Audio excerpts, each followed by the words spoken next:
Complete revision on borrowing cost. एक borrowing cost का complete revision दे रहा हूं मैं हर बार हर टॉपिक का कंप्लीट रिवीजन देता हूं, हर चैप्टर का तुमको ये मैं बना के देता हूं, and it is very very useful. After some days when you again open you remember everything. See borrowing cost, ये टॉपिक में अपने को मीनिंग ऑफ बोरोइंग कॉस्ट सीखना है और क्वालिफाइंग एसेट का मीनिंग सीखना है। बोरोइंग कॉस्ट का मतलब होता है interest cost and other cost, जो कि इंटरेस्ट कॉस्ट में ही हम लोगों को एब्जॉर्ब करके एक इफेक्टिव रेट निकाल लेनी है। So interest and other cost में आ जाता है under writing commission, other cost में आ जाता है discount on issue of debentures, other cost में आ जाता है प्रीमियम ऑन रिडम्पशन। ये सारे के सारे अदर कॉस्ट को अपने को इंटरेस्ट के रेट में इंक्लूड कर देने का और सबको इंक्लूड करके एक इफेक्टिव रेट निकाल लेनी चाहिए। गलती से भी इक्विटी शेयर कैपिटल के डिविडेंड को बोरोइंग कॉस्ट मत मान लेना, बिकॉज ओनर्स फंड्स पे जो डिविडेंड पे करते हैं वो ओनर्स फंड बोरोइंग्स नहीं है, तो डिविडेंड बोरोइंग कॉस्ट भी नहीं है। We are talking about only cost of debt, not cost of owners funds. और इंटरेस्ट वाले इंटरेस्ट बोरोइंग कॉस्ट में इंटरेस्ट में 3 कंपोनेंट्स आएंगे। एक तो इफेक्टिव रेट ऑफ इंटरेस्ट, ये इफेक्टिव रेट ऑफ इंटरेस्ट में underwriting commission, discount on debentures, premium on redemption सब कुछ एक साथ छुपा लो और एक ऐसी रेट निकाल लो कि जब वो रेट अप्लाई करोगे, when you apply the rate, और अप्लाई करने के बाद में जब तुम सारे इंटरेस्ट का टोटल मारोगे तो उसमें इंटरेस्ट पेड का अमाउंट भी मिल जाएगा, बिकॉज इंटरेस्ट पे तो नॉमिनल वैल्यू पे एक्चुअल रेट से किया जाता है, लेकिन जो इंटरेस्ट ड्यू होता है वो इफेक्टिव रेट से होता है। सो ये इफेक्टिव रेट जब अप्लाई करोगे और सारे इंटरेस्ट का टोटल मारोगे तो उसमें एक्चुअल इंटरेस्ट पेमेंट मिल जाएगा, अंडर राइटिंग कमीशन मिल जाएगा, discount on debentures, premium on redemption सब मिल जाएगा। Finance charges under finance lease, ये हम लोग इंडिया 116 में देखेंगे, और एक्सचेंज डिफरेंस ये हमने कर लिया। Exchange difference under para 6C exchange difference under para 6C में क्या किया, इंटरेस्ट अगर इंडियन करेंसी में लोन लेते जो इंटरेस्ट देते ना, वहां तक का इंटरेस्ट अलाउड है। अगर तुम फॉरेन करेंसी में लोन लेके आते हो तो फॉरेन करेंसी का इंटरेस्ट और एक्सचेंज लॉस ये दोनों का टोटल मान लो, और वो टोटल अगर इंडियन करेंसी में लोन लेते जो इंटरेस्ट लगता है उससे ज्यादा नहीं होना चाहिए। तो वहां तक का इंटरेस्ट और एक्सचेंज डिफरेंस कैपिटलाइज कर लो, उसके ऊपर का exchange difference charge to PNL. अच्छा, अगर ये साल एक्सचेंज लॉस हमने कैपिटलाइज कर लिया और अगले साल एक्सचेंज गेन आ गया, तो ये जो एक्सचेंज लॉस कैपिटलाइज किया इसको रिवर्स कर लोगे, और एक्सचेंज गेन को रिवर्स करते करते अगर पूरा लॉस रिवर्स हो जाएगा फिर एक्सचेंज गेन पीएनएल के क्रेडिट में जाएगा। अगर प्रीवियस ईयर में कोई एक्सचेंज लॉस कैपिटलाइज हुआ ही नहीं और एक्सचेंज गेन आया तो वो पीएनएल क्रेडिट। लेकिन अगर प्रीवियस ईयर में एक्सचेंज लॉस कैपिटलाइज हुआ है और उसके बाद में नॉट इमीडिएट उसके बाद में अगर एक्सचेंज गेन आ रहा है तो previous capitalisation of previous exchange loss can be reverse, उसको रिवर्स कर सकते हैं। Exchange gain can not be reversed more than loss already capitalise. एक बार कैपिटलाइज लॉस पूरा रिवर्स हो गया फिर एक्सचेंज गेन चला जाएगा पीएनएल। फिर उसके बाद में हम लोग ने नेक्स्ट किया था meaning of qualifying asset. Meaning of qualifying asset, अरे क्वालिफाइंग एसेट एक एसेट होता है जिसको बनने में टाइम लगता है। इंडिया कोई टाइम फिक्स नहीं कर रखा है, वो 12 मंथ से ज़्यादा भी हो सकता है, कम भी हो सकता है। बेसिकली वो एसेट को क्वालिफाइंग एसेट बोलते हैं जिसके एक्विजिशन में, कंस्ट्रक्शन में और डेवलपमेंट में टाइम लगने वाला है। फॉर इट्स इंटेंडेड यूज और सेल, यूज का मतलब है वो टेंजेबल इंटेंजेबल एसेट्स भी हो सकते हैं और वो इन्वेंट्री भी हो सकता है। टेंजेबल इंटेंजेबल एसेट्स के लिए ये लिस्ट है, बिल्डिंग है, इन्वेस्टमेंट प्रॉपर्टीज है, पावर जनरेशन प्लांट है, मैन्युफैक्चरिंग प्लांट है।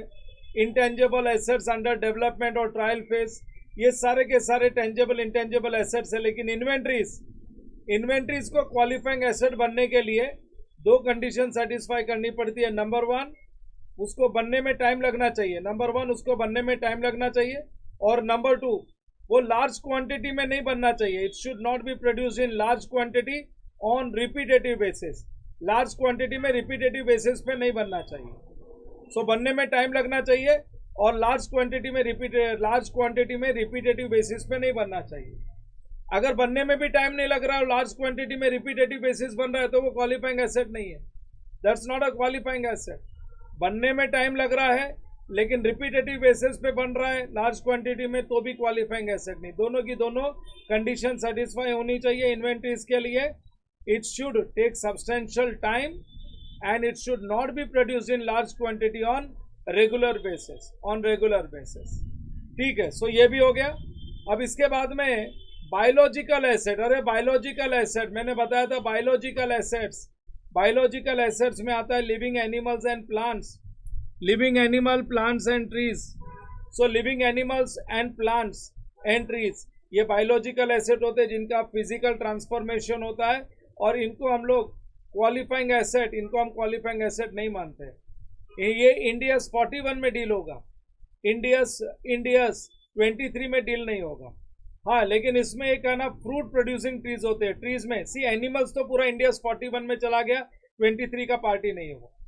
लेकिन ट्रीज में दो डिवीजन होता है। एक वो ट्रीज जो हम ग्रो करते हैं for its would, for its lumbar, उसके लकड़े के लिए ग्रो करते हैं, कट करके उसका लकड़ा यूज कर लेते हैं।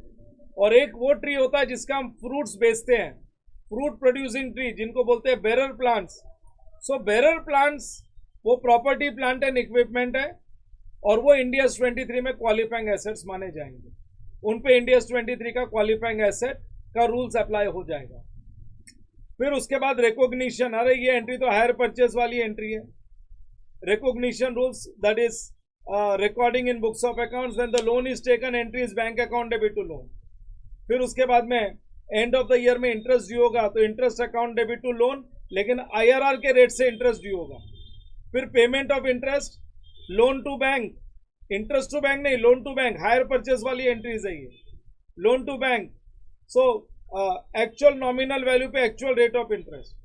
फिर अगर ये इंटरेस्ट अगर क्वालिफाइंग एसेट पे अगर पे किया है तो cost of qualifying asset to interest, और अगर नॉन क्वालिफाइंग एसेट पे किया है तो profit and loss to interest.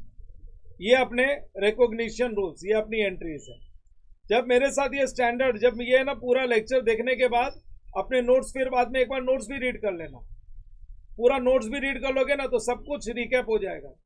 फिर आ गया stages of application of Indians 23। यहाँ पे सारे के सारे बच्चे मिस्टेक करते हैं।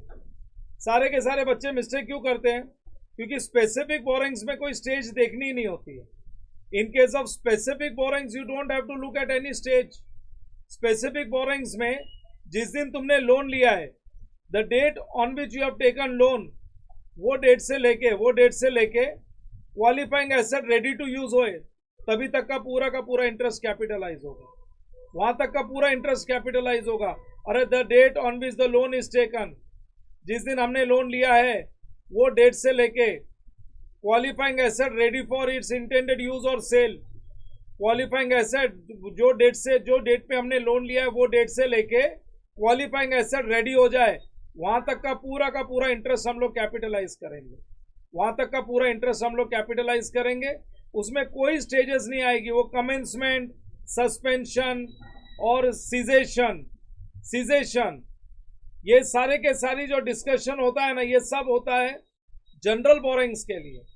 सो स्पेसिफिक बोरिंग जिस दिन लोन लिया उस दिन से लेके एसेट रेडी टू यूज हो जाए वहां तक का इंटरेस्ट कैपिटलाइज, और यूज होने के बाद एक बार रेडी टू यूज हो गया, एसेट रेडी फॉर यूज और सेल के लिए तैयार हो गया, उसके बाद का इंटरेस्ट पीएनएल। ये स्पेसिफिक बोरिंग्स। अगर वो पीरियड में, अनयूटिलाइज पीरियड में अगर तुमने उसको टेम्पररी कहीं पे इन्वेस्ट कर दिया और कोई इनकम जनरेट हो गई है, तो टोटल इंटरेस्ट एक्सपेंसेस में से इंटरेस्ट इनकम माइनस करके नेट इंटरेस्ट कैपिटलाइज। तुम बोलोगे सर क्वालिफाइंग एसेट पे काम ही चालू नहीं हुआ, तो भी इंटरेस्ट एक्यूमुलेट कर लो, कैपिटलाइज कर देंगे। जब काम चालू होएगा क्वालिफाइंग एसेट में ही ऐड कर।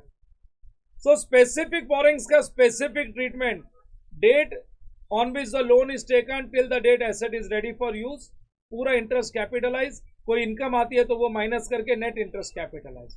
और जनरल बोरिंग्स में ये आता है, जनरल बोरिंग्स में आएगा कमेंसमेंट, कब से कैपिटलाइजेशन की शुरुआत करेंगे, बीच में कभी कभी एबनॉर्मल रीजंस के वजह से काम रुक जाएगा तो कैपिटलाइजेशन को रोक देंगे, और काम कंप्लीट होने के बाद तो स्पेसिफिक बोरिंग्स हो या जनरल बोरिंग्स, इंटरेस्ट पीएनएल में जाना चालू हो ही जाता है।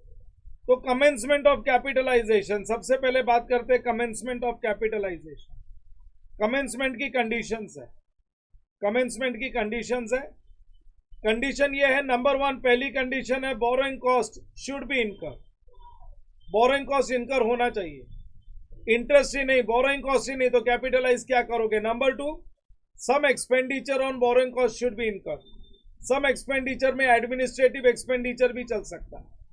और उसके बाद में थर्ड कंडीशन है actual development on borrowing cost should start, मतलब एक्चुअल कंस्ट्रक्शन चालू होना चाहिए। देखो ये पहली कंडीशन, ये बी ए जो 2 का ए है ये सेकेंड कंडीशन, और 2 का बी जो है ना ये थर्ड कंडीशन, ये थर्ड कंडीशन। सो ये तीन कंडीशन सेटिस्फाई होनी चाहिए, that borrowing cost must be incurred, there must be some expenditure on qualifying asset, not necessarily actual development but administrative expenditure will do, and then actual development must start, so यहाँ पे लिखा है ना मैंने कि some expenditure में administrative expenditure चलेगा, और यहाँ पे बाद में लिखा actual development on qualifying asset must start। हाँ, इस पे कुछ क्लैरिटी दी है कि अगर जनरल बोरोइंग्स कैपिटलाइज तभी करोगे, जनरल बोरोइंग्स लेके तो रखा है लेकिन कैपिटलाइज तभी करोगे जब वो यूज होगा क्वालिफाइंग एसेट पे, और जितने मंथ्स के लिए यूज होगा। अगर बोरोइंग कॉस्ट जनरल बोरोइंग्स का यूज ही नहीं हुआ क्वालिफाइंग एसेट पे, तो जनरल बोरोइंग्स का इंटरेस्ट पीएनएल में जाएगा। अरे जनरल बोरोइंग्स क्वालिफाइंग एसेट पे यूज होना चाहिए, और जितने मंथ्स यूज होगा उतने ही मंथ्स का इंटरेस्ट, उतने अमाउंट का इंटरेस्ट कैपिटलाइज होगा। 10 लाख में से 6 लाख रुपया यूज हुआ है खाली 6 महीने के लिए, तो 6 लाख पे 6 महीने का ही इंटरेस्ट कैपिटलाइज होगा। सो जनरल बोरोइंग्स में for period in use, amount use and period in use, general borrowings में कितना इंटरेस्ट कैपिटलाइज करोगे जनरल बोरोइंग्स का, जितना जनरल बोरोइंग्स का अमाउंट यूज हुआ है क्वालिफाइंग एसेट पे एंड जितने मंथ्स के लिए यूज हुआ है, amount used and for the period in use, बस उतने मंथ्स का इंटरेस्ट कैपिटलाइज कर लेना। और अगर एक से ज्यादा जनरल बोरोइंग्स है, मल्टीपल जनरल बोरोइंग्स है, तो वो केस में वेटेड एवरेज कैपिटलाइजेशन रेट निकालना, total of interest divide by total of borrowings into 100 and you get weighted average capitalisation rate. और यहाँ पे मैंने एक पॉइंट और बताया था, अगर लोन का अमाउंट कम है और क्वालिफाइंग एसेट पे ज्यादा अमाउंट यूज हो गया, इसका मतलब है ओनर्स फंड यूज हुआ है, तो नोशनल इंटरेस्ट कैपिटलाइज मत कर लेना। वो केस में रेट ही ऐसी निकाल लो कि झमेला ही नहीं हो, interest upon expenditure on qualifying asset, total interest upon expenditure on qualifying asset, तो तुमको जो रेट मिलेगी वो क्वालिफाइंग एसेट के एक्सपेंडिचर पे अप्लाई कर लेना, ओवर कैपिटलाइजेशन नहीं होगा। ओनर्स फंड्स का इंटरेस्ट कैपिटलाइज नहीं करोगे। चलो फिर आगे, मल्टीपल बोरोइंग्स और मल्टीपल क्वालिफाइंग एसेट्स में मैंने बताया था, मल्टीपल बोरोइंग्स और मल्टीपल क्वालिफाइंग एसेट्स में बताया था मैंने, और ये वाला एक एग्जांपल ओनर्स फंड्स के लिए दिया था। तुम देखो सामने क्वालिफाइंग एसेट 25 लाख का यूज हो रहा है, 25 लाख रुपया क्वालिफाइंग एसेट पे लग गया, लेकिन बोरोइंग्स 10 लाख का ही है, तो 10 लाख का 10%, 1 लाख का इंटरेस्ट कैपिटलाइज हो जाएगा। ये 15 लाख रुपया जो ओनर्स फंड का यूज किया है, इस पे कोई नोशनल इंटरेस्ट कैलकुलेट करके कैपिटलाइज मत कर देना, बराबर ना। सो ये मैंने बताया हुआ। फिर उसके बाद में आगे नेक्स्ट है सस्पेंशन ऑफ कैपिटलाइजेशन। मैंने बहुत सारे एग्जांपल्स करवाए हैं, और साथ में 2 पॉइंट ये भी था, प्रीपेमेंट। अगर हम लोग लोन का अमाउंट यूज कर रहे हैं और एडवांस आ गया या ग्रांट आ गई, तो हम बोलेंगे इतना बोरोइंग्स, इतना पैसा जो हम लोग बोरोइंग से यूज कर रहे थे, ग्रांट और एडवांस पेमेंट आ गया तो बोरोइंग्स निकाल लो, एडवांस और प्रोग्रेस पेमेंट आ गया तो उतने पीरियड का उतना अमाउंट का इंटरेस्ट हम लोग रिड्यूस कर देंगे, उतना कैपिटलाइज नहीं करेंगे। सो याद रखना ये रहा प्रोग्रेस पेमेंट ये रहा। कहाँ गया progress payment?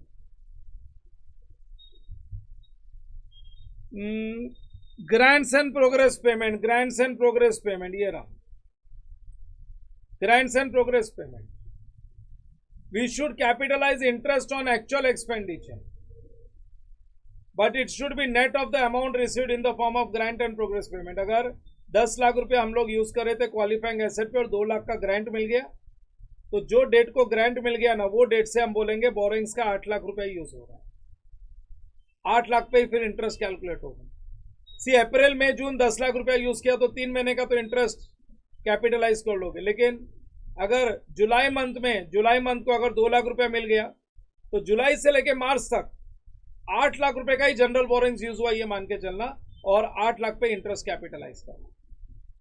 Regarding pre payment, अगर प्री पेमेंट पे कोई पेनल्टी आती है, अगर लोन को शिफ्ट करते हो, याद है एग्जांपल दिया था एचडीएफसी बैंक से, इंटरेस्ट रेट बचाने के लिए हम लोग ने एचडीएफसी बैंक से लोन को शिफ्ट कर दिया कोटक बैंक में, या लोन को शिफ्ट कर दिया आईसीआईसीआई बैंक में, तो ये शिफ्ट करने पे प्री पेमेंट करना पड़ा वो बैंक को, और ये प्री पेमेंट पे अपने को कुछ पेनल्टी लगी।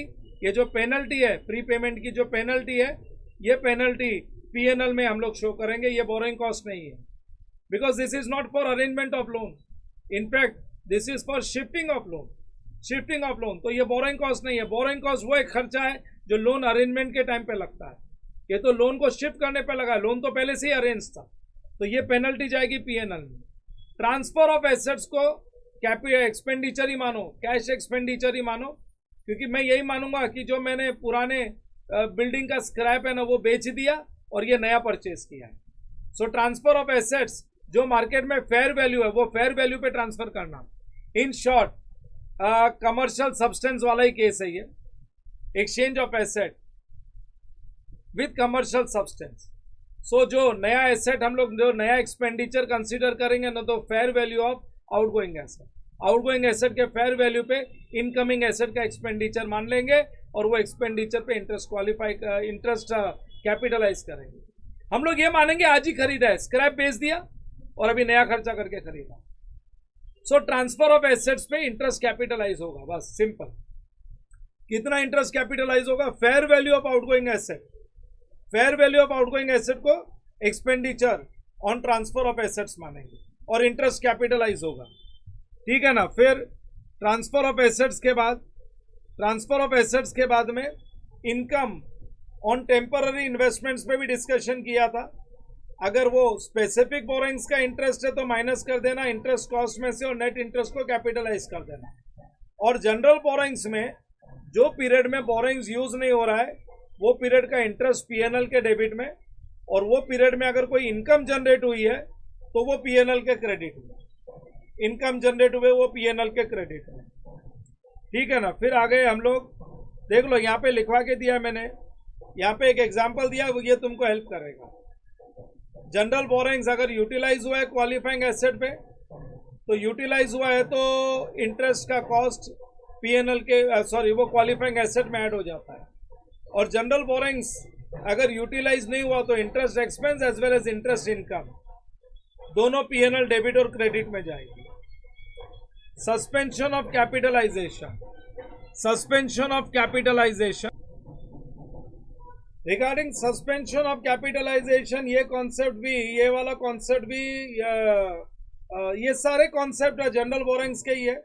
अगर कोई भी टेम्पररी रीजन से काम रुकता है, लाइक 2 दिन बारिश बहुत है, काम रोक दिया, कोई फेस्टिवल आ गया, लेबर्स बोलते काम नहीं करेंगे, काम रोक दिया, ऐसे कोई टेम्पररी रीजन, हाई टाइड की वजह से सीलिंग का काम चल रहा है, हाई टाइड की वजह से पानी ऊपर आ गया, काम रोक दिया, तो कैपिटलाइजेशन नहीं रोकना है, capitalise interest borrowing cost capitalise होता रहेगा। लेकिन कोई भी अगर परमानेंट रीजन की वजह से काम रुक गया, अगर कोई परमानेंट रीजन की वजह से काम रुक गया, परमानेंट रीजन का मतलब हो गया लाइक लेबर स्ट्राइक है, शॉर्टेज ऑफ मटेरियल है, कोर्ट का स्टे ऑर्डर आ गया, ऐसे कोई एबनॉर्मल रीजन के वजह से काम रुक जाता है, तो वो पीरियड के लिए इंटरेस्ट जो लग रहा है वो पीएनएल में डेबिट होगा, वो इंटरेस्ट कैपिटलाइज नहीं होगा। फिर एक बार स्ट्राइक खत्म हो गई, स्टे ऑर्डर निकल गया, मटेरियल सप्लाई आने लग गए, वापस से अगर काम शुरू हो जाता है तो फिर इंटरेस्ट कॉस्ट कैपिटलाइजेशन शुरू कर देना है। ये सस्पेंशन ऑफ कैपिटलाइजेशन का पॉइंट है। फिर उसके बाद में सीजेशन का पॉइंट तो जनरल बोरोइंग स्पेसिफिक बोरोइंग्स दोनों पे एप्लीकेबल है। एक बार qualifying asset ready to use हो गया तो उसके बाद में interest will be charge to PNL, लेकिन इसमें cessation in parts plays an important role. तुम्हारा क्वालिफाइंग एसेट पार्ट्स में कंप्लीट हुआ है तो तुमको खाली ये देखना है कि जो पार्ट कंप्लीट हो गया क्या वो इंडिपेंडेंट है यूज करने के लिए, अदर पार्ट्स इनकम्प्लीट होते हुए भी अगर ये पार्ट को हम यूज कर सकते हैं तो फिर उसका इंटरेस्ट पीएनएल में जाएगा और जो बाकी अदर पार्ट्स है उनका इंटरेस्ट कैपिटलाइज होगा. So if completed part is independent in nature then borrowing cost should not be capitalise. लेकिन अगर कंप्लीटेड पार्ट डिपेंड करता है इनकम्प्लीट पार्ट्स पे कि ये कंप्लीट तो हो गया लेकिन अभी तक वो जो इनकम्प्लीट पार्ट्स है उसके बिना, वो कंप्लीट हुए बिना ये कंप्लीटेड पार्ट को यूज नहीं कर सकते, तो कंप्लीटेड पार्ट को भी इनकम्प्लीट मानेंगे और इस पे इंटरेस्ट कैपिटलाइज होते रहेगा. In absence of information we will always assume completed part is independent और उसका कैपिटलाइजेशन रोक देंगे, उसका कैपिटलाइजेशन रोक देंगे. सो ये हो गया सीजेशन. हाँ, टाइप्स ऑफ बोरोइंग्स पे तो पूरा topic he types of borrowings पे डिपेंडेंट है. अगर बोरोइंग्स को तुम डायरेक्टली आइडेंटिफाई कर सकते हो कि ये क्वालिफाइंग एसेट के लिए है तो वो स्पेसिफिक बोरोइंग्स. लेकिन बहुत सारे बोरोइंग्स पड़े हैं और हम लोग ये आइडेंटिफाई नहीं कर सकते कि कौन से क्वालिफाइंग एसेट पे कहाँ पे क्या क्या यूज हुआ है, तो ये general borrowings. So multiple borrowings, multiple qualifying assets अगर होता है तो वो जनरल बोरोइंग्स का ही केस होता है, क्योंकि स्पेसिफिक बोरोइंग्स में तो प्रॉब्लम बोलता है ये बोरोइंग्स इधर ही यूज हुआ है, यही क्वालिफाइंग एसेट पे यूज हुआ है, तो वो बोरोइंग्स का पूरा इंटरेस्ट कॉस्ट कैपिटलाइज हो जाता है. कोई इनकम आएगी तो नेट इंटरेस्ट कॉस्ट कैपिटलाइज हो जाता है. लेकिन multiple borrowings, multiple qualifying asset, problem doesn't say anything कहाँ पे क्या यूज हुआ है, तो बोरोइंग्स का interest divide by total borrowings into 100 कर दो, तुमको कंबाइंड रेट मिल जाएगा और जो भी खर्चा लगा है क्वालिफाइंग एसेट पे वो एक्सपेंडिचर पे रेट अप्लाई कर दो. सो तुम्हारा इंटरेस्ट कैपिटलाइज हो जाएगा. General borrowings. सो ये हम लोग ने टाइप्स ऑफ बोरोइंग्स कर लिया था. After completing types of borrowings, specific borrowings, general borrowings, फिर हम लोग क्वेश्चन सॉल्व करने चले गए, करते गए सारे के सारे क्वेश्चंस करते गए. क्लास के टेक्स्ट बुक में टोटल हमने 14 क्वेश्चन सॉल्व किए. We have done each and every question. एक क्वेश्चन मैंने निकाल दिया, वो प्रॉब्लम की रॉन्ग ड्राफ्टिंग है, हर साल तकलीफ देता है. मैं जैसे तैसे करके तुमको कन्विंस करने की ट्राई करता हूँ खाली, और कुछ नहीं. बट मैंने अब वो निकाल दिया, वो क्वेश्चन नहीं करूंगा, वो मैं अभी टेक्स्ट बुक में क्रॉस ही कर दूंगा. रॉन्ग क्वेश्चन है, रॉन्ग क्वेश्चन में मैं कैसे तुमको कन्विंस करूँ कि ऐसा हुआ होगा वैसा हुआ होगा. क्वेश्चन की ड्राफ्टिंग रॉन्ग है. So I have removed that question. बाकी हम लोग लाइन से क्वेश्चंस करते गए और लास्ट में हम लोग पैरा 6C पे आ गए, जो मैं अभी पहले भी समझा चुका हूँ बिगिनिंग में. Exchange difference. जब फॉरेन करेंसी में लोन ही क्यों लिया था, इंटरेस्ट बचाने के लिए लिया था कि इंटरेस्ट कुछ बच जाए, इसलिए फॉरेन करेंसी में लोन लिया था. इंटरेस्ट सेव करने के लिए लोन लिया और मालूम पड़ा इंटरेस्ट तो लगा ही, साथ में एक्सचेंज डिफरेंस और मॉनेटरी आइटम्स भी लग गया, एक्सचेंज लॉस आ गया मॉनेटरी आइटम पे. तो ये दोनों के दोनों को बोरोइंग कॉस्ट मानते हैं, लेकिन दोनों अमाउंट ऐड करने के बाद total should not exceed the interest if you would have taken the loan in Indian currency. Indian currency में अगर यही लोन लिया होता तो जो इंटरेस्ट लगने वाला था वो इंटरेस्ट से ज्यादा फॉरेन करेंसी का इंटरेस्ट और एक्सचेंज लॉस नहीं होना चाहिए. दोनों अगर इंडियन करेंसी के इंटरेस्ट जितना है तो कैपिटलाइज विद क्वालिफाइंग एसेट, उससे कम है तो भी चलेगा, लेकिन ज्यादा है तो जो एक्सेस अमाउंट है वो पीएनएल में, क्योंकि वो तुम्हारा रॉन्ग डिसीजन है. तुम्हारे रॉन्ग डिसीजन के वजह से जो एक्स्ट्रा तुमने कॉस्ट इनकर किया है वो कैपिटलाइज नहीं होगा, एसेट की वैल्यू इन्फ्लेट नहीं होगी, वो पीएनएल में जाएगा. That will be transfer to PNL. I hope this is clear. इसके बाद आगे फर्दर अगर एक्सचेंज गेन आ गया तो पीएनएल क्रेडिट. लेकिन एक्सचेंज गेन का भी यह फंडा है, एक्सचेंज गेन का भी यह फंडा है कि अगर हमने एक्सचेंज गेन किया है और पास्ट ईयर में एक्सचेंज लॉस कैपिटलाइज हुआ है, सपोज 30,000 का एक्सचेंज लॉस कैपिटलाइज हुआ है, ये साल हमारे पास 20,000 का एक्सचेंज गेन है, तो नॉर्मली एक्सचेंज गेन पीएनएल के क्रेडिट में जाता है.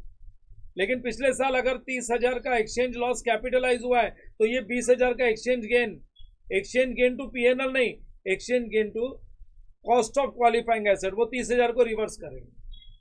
और अगले साल और 20,000 का एक्सचेंज गेन है तो पिछले साल 20,000 के एक्सचेंज लॉस को रिवर्स कर दिया था, अगले साल और 10,000 के एक्सचेंज लॉस को रिवर्स करो. इन शॉर्ट, जब तक एक्सचेंज लॉस जो कैपिटलाइज किया था वो एक्सचेंज गेन के सामने पूरा रिवर्स नहीं हो जाता, तब तक एक्सचेंज गेन पीएनएल के क्रेडिट में नहीं जाएगा. उसके ऊपर का जो एक्सचेंज गेन है फिर वो पीएनएल में जाना चालू हो जाएगा. सो ये सब चीजें हमने कवर की थी. ये कंप्लीट होने के बाद में once we completed para 6C के बाद में आ गया डिस्क्लोजर रिक्वायरमेंट. ये डिस्क्लोजर रिक्वायरमेंट है. एक तो वेटेड एवरेज कैपिटलाइजेशन रेट अपने को रिपोर्ट करनी है, अकाउंटिंग पॉलिसी इंटरेस्ट के लिए जो हमने बनाई है वो रिपोर्ट करनी है, और एक डिक्लेरेशन देना है कि इंटरेस्ट का जो कॉस्ट है, वो इंटरेस्ट की जो अकाउंटिंग है वो इंडिया 23 के अकॉर्डिंग हुई है। और ये सिलेबस का पार्ट नहीं है, बट फिर भी मैंने करा दिया। अगर हाइपर इन्फ्लेशनरी कंडीशंस है तो वो केस में normal rate of interest qualifying asset के साथ कैपिटलाइज करना, और इन्फ्लेशनरी रेट जो होगा ना वो पीएनएल में जाएगा। Inflationary rate should not be capitalize, this will be charge to PNL. So this was complete recap of borrowing cost, India's 23 borrowing cost, complete recap। मैंने complete recap दे दिया, बहुत सारे क्वेश्चन सॉल्व कर दिए, और ये recap is very useful। ये recap तुम्हारे लिए बहुत यूजफुल होता है। जब तुम लोग कुछ दिनों के बाद में टॉपिक करना शुरू करते हो तो ये पूरा recap देख लिया करो। ये recap कंप्लीट होने के बाद में आफ्टर दैट अपने क्लास के नोट्स खाली टेक्स्ट बुक सामने साइड में रखो, खाली नोट्स रीड करते रहो, आगे पेजेस बढ़ाते रहो। पूरा रीडिंग होने के बाद में मोर देन 50-60% टॉपिक रिकैप हो जाएगा, और उसके बाद में क्वेश्चन आंसर्स भी, खाली आंसर्स भी रिफर करते जाओ। उसके बाद में क्वेश्चन और आंसर ओरली देख लो, एंड फिर बाद में बुक बंद करो, सॉल्व करो। you will be able to do all case studies as well as all practical questions. So I complete my complete revision। ये मेरा complete revision complete होता है।